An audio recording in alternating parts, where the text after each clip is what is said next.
এটা গুৰুত্বপূৰ্ণ খবৰ 15 আগষ্টৰ পিছতে মহাযুদ্ধ আৰম্ভ হ'ব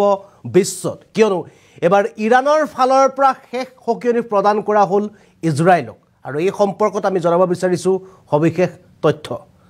আৰু এই মুহূৰ্তত জনাব বিচাৰিছো এই গুৰুত্বপূৰ্ণ খবৰটো ইজৰাইলক শেষ সকিয়নি দিলে ইৰানে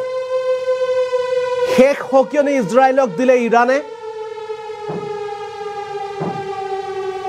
বিশেষ চৰ্ত নামানিলে ইজৰাইলক আক্ৰমণৰ হুংকাৰ প্ৰদান কৰিছে ইৰানৰ ফালৰ পৰা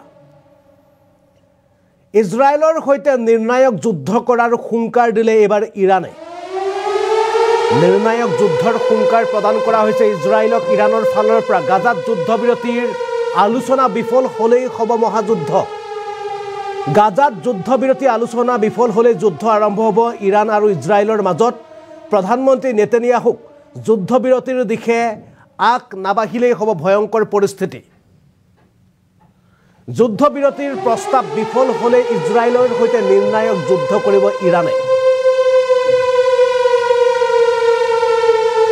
ইজৰাইল আৰু হামাছৰ মাজত যুদ্ধবিৰতি নহ'লেই হ'ব মহাযুদ্ধ কিয়নো ইজৰাইল আৰু হামাছৰ মাজত যুদ্ধক লৈ এক আলোচনা বহাৰ সম্ভাৱনা আছে এতিয়ালৈকে ইজৰাইলৰ সৈতে যুদ্ধবিৰতিৰ আলোচনা কৰিবলৈ সাজু হোৱা নাই হামাছ 15 আগষ্টত হামাছৰ সৈতে ইজৰাইলৰ যুদ্ধবিৰতি আলোচনা হোৱাৰ সম্ভাৱনা আছে কিন্তু যদি এই যুদ্ধবিৰতি সফল নহয় তেন্তে ইজৰাইলত শেষ সকিয়নি দিলে ইৰানে আৰু যদি এই যুদ্ধবিৰতি আলোচনা সফল নহয় তেনেহ'লে ইৰানে ইজৰাইলক নিৰ্ণায়ক যুদ্ধৰ বাবে শেষ হুংকাৰ প্ৰদান কৰিছে আৰু এই মুহূৰ্তত জনাইছে বিশেষ খবৰটো মধ্যপ্ৰাচ্যৰ পৰা আহিছে বিশেষ খবৰ কিয়নো মধ্যপ্ৰাচ্যত দুই দেশৰ মাজত যুদ্ধ হওঁকৈ বৰ্তমান সময়লৈকে যুদ্ধ আৰম্ভ হোৱা নাই কিয়নো ইজৰাইলৰ ফালৰ পৰা ইৰানৰ ফালৰ পৰা যি যুদ্ধৰ বাবে হুংকাৰ প্ৰদান কৰিছিল ইজৰাইলক যে তেওঁলোকে ইজৰাইলক অচিৰে আক্ৰমণ কৰিব বা আক্ৰমণ কৰিবৰ কাৰণে সাজু হৈছে কিন্তু বাৰে বাৰে হুংকাৰ প্ৰদান কৰাৰ পাছতো কৰবাত নহয় কৰবাত ইৰানে বাৰে বাৰে থমকি ৰ'ব লগা হৈছে ইজৰাইলক আক্ৰমণ কৰাৰ বাবে এবাৰ পুনৰ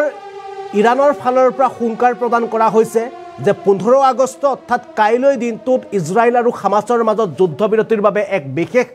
আলোচনা হোৱাৰ সম্ভাৱনা আছে গাজা ষ্ট্ৰিপত আৰু যদি গাজা ষ্ট্ৰিপত এই যুদ্ধবিৰতিৰ আলোচনা বিফল হয় তেনেহ'লে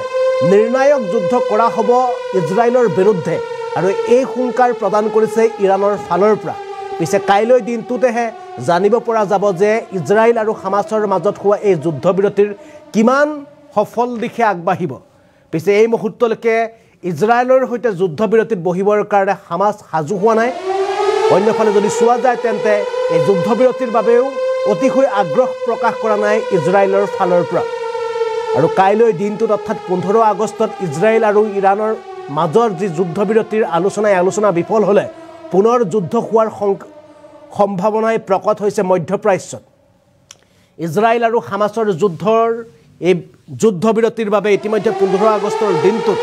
এক বিশেষ বিশেষ দিন হিচাপে চিহ্নিত হোৱাৰ সম্ভাৱনা আছে কিয়নো কাইলৈ দিনটোত ইজৰাইল আৰু হামাছৰ মাজত যুদ্ধবিৰতিৰ আলোচনা হোৱাৰ সম্ভাৱনা আছে আৰু এই যুদ্ধবিৰতি যদি সফল নহয় আলোচনা তেনেহ'লে ইজৰাইলৰ ওপৰত ভয়ংকৰ আক্ৰমণৰ হুংকাৰ প্ৰদান কৰিছে ইৰানৰ ফালৰ পৰা অৰ্থাৎ ইৰানে এক নিৰ্ণায়ক যুদ্ধ কৰা হ'ব ইজৰাইলৰ বিৰুদ্ধে বুলি ইতিমধ্যে তেওঁলোকে ৰাজহুৱাভাৱে স্পষ্টীকৰণ প্ৰদান কৰিছে